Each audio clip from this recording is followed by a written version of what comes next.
ভোরের আলো ফুটতেই গ্রামের এক কোণে ভাঙা কুঁড়েঘর থেকে কাশির শব্দ ভেসে আসে। বহুদিন ধরে কাজ করতে না পারা হরিদাস বিছানায় পড়ে আছেন। ঘরে চাল নেই, ওষুধ নেই, আছে শুধু অভাব আর দীর্ঘশ্বাস। রাহুল, ওঠ বাবা, সকাল হয়ে গেছে। উঠেছি মা। আজ কিছু রান্না করেছ? কি হলো মা, কথা বলছো না কেন? ঘরে এক মুঠো চালও নেই বাবা। তাহলে আজ আমরা কি খাবো? ভগবানই জানেন। আমি আজ কাজ খুঁজতে যাব। সকাল থেকে কতবার গেছিস, কেউ তো কাজ দেয় না। চেষ্টা না করলে চলবে কি করে? রাহুল, বলো বাবা। আমার জন্য কষ্ট করিস না। এসব বলো না বাবা। আমি যদি সুস্থ থাকতাম। তুমি সুস্থ হয়ে যাবে। মিথ্যে সান্ত্বনা দিস না বাবা। রাহুল বের হতে গেলে কমলা তার ছেঁড়া শার্টটা হাতে তুলে দেন। এটা পড়ে যা বাবা। এই শার্টটা তো পুরো ছিঁড়ে গেছে। নতুন কিনে দেওয়ার সামর্থ্য আমার নেই। তুমি কাঁদছো কেন? মা হয়ে ছেলের জন্য একটা জামাও কিনে দিতে পারলাম না। তুমি কেঁদো না মা। তোর বয়সের ছেলেরা স্কুলে যায়, আমার স্কুল এখন সংসার। তুই ডাক্তার হতে চেয়েছিলি। স্বপ্ন দেখলে তো পেট ভরে না মা। এসব কথা বলিস না।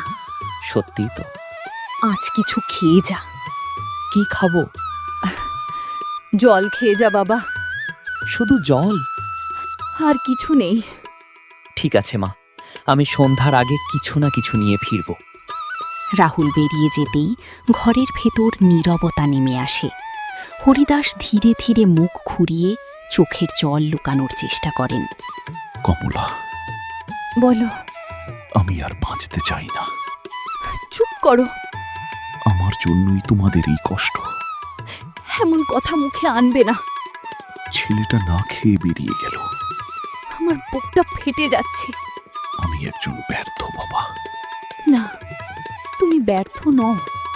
আমি যদি কাজ করতে পারতাম। ভাগ্যের কাছে আমরা হেরে গেছি। রাহুলের চোখের জল আমি সহ্য করতে পারি না। আমিও পারি না। ঈশ্বর, যদি আমার জীবন নিয়ে আমার ছেলেটাকে সুখ দিতে। এমন কথা বলো না। আমাদের আর কেউ নেই। সেদিন খালি পেটে বাড়ি থেকে বেরিয়ে পড়ল রাহুল। সে জানত না অভাবের এই নির্মম দিনগুলোই খুব শিগগির তার জীবনের সবচেয়ে কঠিন সিদ্ধান্তের সামনে তাকে দাঁড় করিয়ে দেবে। সকাল থেকে দুপুর হয়ে গেল। রাহুল গ্রামের বাজারে এক দোকান থেকে আরেক দোকানে ঘুরে বেড়াচ্ছে, কিন্তু কোথাও তার জন্য কাজ নেই। কাকু, আমাকে একটু কাজ দেবেন? না বাবা, আমার দোকানে লোক আছে। আধা দিন কাজ করলেও হবে। বললাম তো দরকার নেই। ঠিক আছে কাকু। দাদা, আপনার গুদামে কোনো কাজ আছে? তুই এখনো ছোট, ভারী কাজ পারবি না। চেষ্টা করে দেখি। না, যা বাবা। কেউই আমাকে কাজ দিতে চায় না। বাজারের এক কোণে রাহুলের বন্ধু সুমনের সঙ্গে দেখা হয়। আরে রাহুল, মুখটা এত শুকনো কেন? সকাল থেকে কিছু খাইনি। বাড়িতে খাবার নেই? এক দানাও নেই। বাবা কেমন আছেন? আগের চেয়েও খারাপ। তুই খুব কষ্টে আছিস। কষ্টটা যদি শুধু আমার হতো। চল, আমার বাড়ি চল। না, আমি ভিক্ষা করতে চাই না। এটা ভিক্ষা নয়, বন্ধুত্ব। আজ নয়, অন্য দিন। ঠিক তখনই গ্রামের ধূর্ত যুবক গোপাল রাহুলের সব কথা শুনছিল। সে ধীরে ধীরে রাহুলের কাছে এগিয়ে এলো। কাজ খুঁজছিস? হ্যাঁ। দিনে 500 টাকা আয় করতে চাইবি? 500 টাকা? অবাক হোস না, কি কাজ? খুব সহজ কাজ। কি করতে হবে? শুধু একটা ব্যাগ এক জায়গা থেকে আরেক জায়গায় পৌঁছে দিবি। এত টাকার জন্য শুধু এটুকু? হ্যাঁ। কাজটা কোনো খারাপ কাজ নয় তো? আরে না, তুই শুধু বেশি প্রশ্ন করিস। আমি ভাবছি। ভাবতে থাকলে মা বাবা না খেয়ে মরবে। আজ রাতে পুরনো বট গাছের নিচে চলে আয়। আমি যদি না আসি? তাহলে কালও তোর ঘরে চুলা জ্বলবে না। রাহুল নিশ্চুপ দাঁড়িয়ে রইল। একদিকে ক্ষুধার্ত মা বাবা, অন্যদিকে অজানা কাজের লোভ। অভাব ধীরে ধীরে তার বিবেককে নাড়া দিতে শুরু করল। সন্ধ্যা নেমে এসেছে। খালি হাতে বাড়ি ফিরেছে রাহুল। ঘরের ভিতর নীরবতা, আর তিনজন মানুষের চোখে শুধু ক্ষুধার ছাপ। বাবা, কিছু কাজ পেলি? না মা। সারাদিন কিছু খেয়েছিস? না আমার জন্য এত কষ্ট করিস না বাবা। বাবা, এমন কথা বলো না। আজ সারাদিন চুলায় আগুন জ্বলেনি। জানি মা। তুই একটু ভাত খেয়ে নে। ভাত কোথায় বাবা? বোতলে জল আছে। শুধু জল? আজ সেটাই আমাদের খাবার। আর কতদিন এভাবে চলবে? ভগবান একদিন পথ দেখাবেন। যদি তিনি সত্যিই পথ দেখাতেন, তাহলে আজ আমাদের এই অবস্থা হতো না। রাত গভীর হয়। মা বাবা ঘুমিয়ে পড়লেও রাহুলের চোখে ঘুম নেই। বারবার গোপালের কথাগুলো কানে বাজতে থাকে। আমি কি করব যদি কাজটা খারাপ হয়? কিন্তু মা বাবা তো না খেয়ে আছে। 500 টাকা পেলে অন্তত কয়েকদিন খাবার হবে। আমি কি ভুল করছি? না, আমি শুধু সংসার বাঁচাতে চাই। রাহুল ধীরে ধীরে পুরনো বটগাছের দিকে এগিয়ে যায়। সেখানে আগে থেকেই দাঁড়িয়ে আছে গোপাল। আমি জানতাম তুই আসবি। কাজটা কি? এই ব্যাগটা বাজারের শেষ মাথায় পৌঁছে দিবি। ব্যাগের ভেতরে কি আছে? সেটা জানার দরকার নেই। আমি ভয় পাচ্ছি। ভয় পেলে টাকা পাবি না। আমি কোনো চুরি ডাকাতি করব না। আজ শুধু ব্যাগ নিয়ে যা, এরপর সব বুঝে যাবি। সত্যি কোনো সমস্যা হবে না? তুই শুধু গরিব বলে ভয় পাচ্ছিস। এই নে আগাম 100 টাকা। এতদিন পরে হাতে টাকা। এখন যা, দেরি করিস না। ঠিক আছে। রাহুল ধীরে ধীরে ব্যাগটি হাতে নিয়ে অন্ধকার রাস্তায় হাঁটতে শুরু করল। সে জানত না এই একটি সিদ্ধান্ত তার জীবনের মোড় চিরদিনের জন্য বদলে দিতে চলেছে। পরদিন ভোরে রাহুল 100 টাকার চাল, ডাল আর একটু ওষুধ কিনে বাড়ি ফিরল।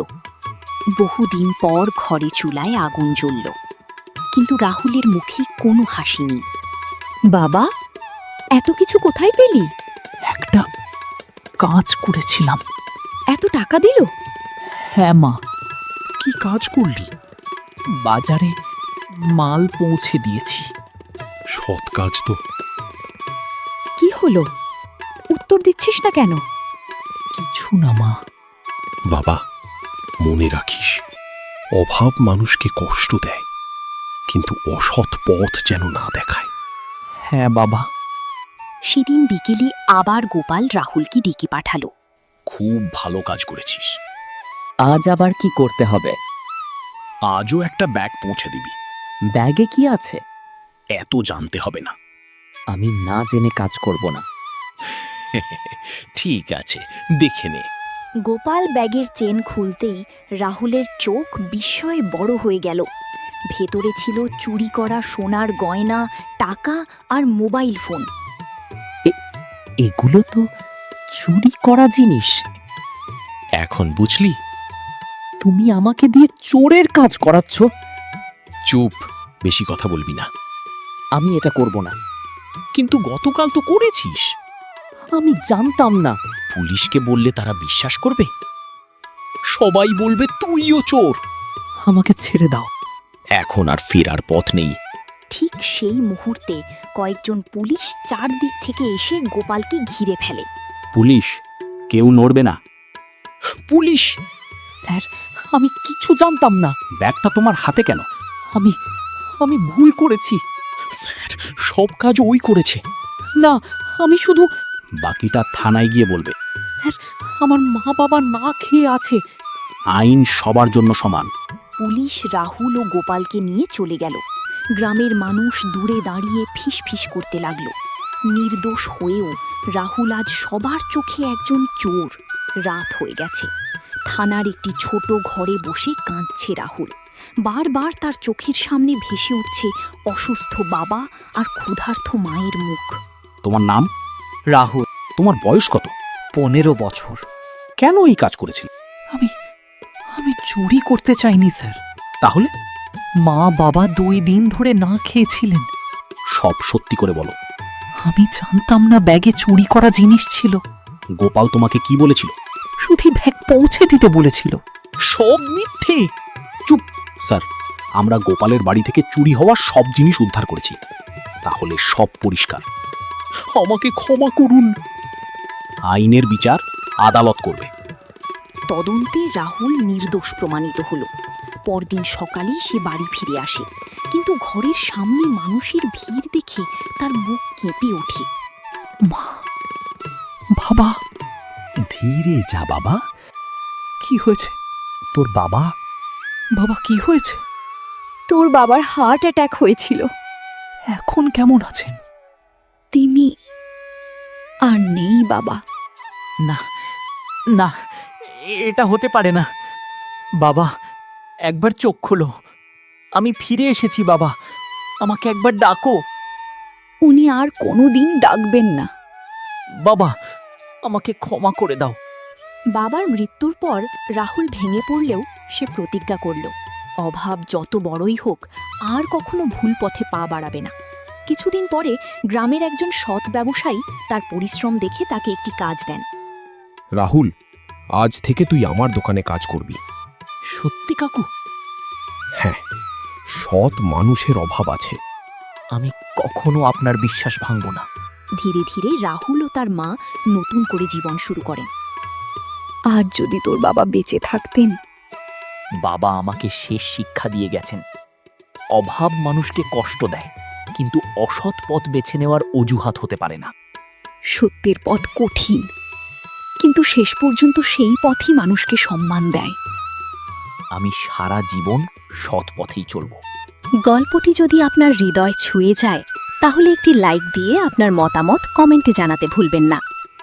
এমন আরও সুন্দর বাংলা কার্টুন গল্পের জন্য চ্যানেলটি সাবস্ক্রাইব করুন এবং বেল আইকনটি চাপুন।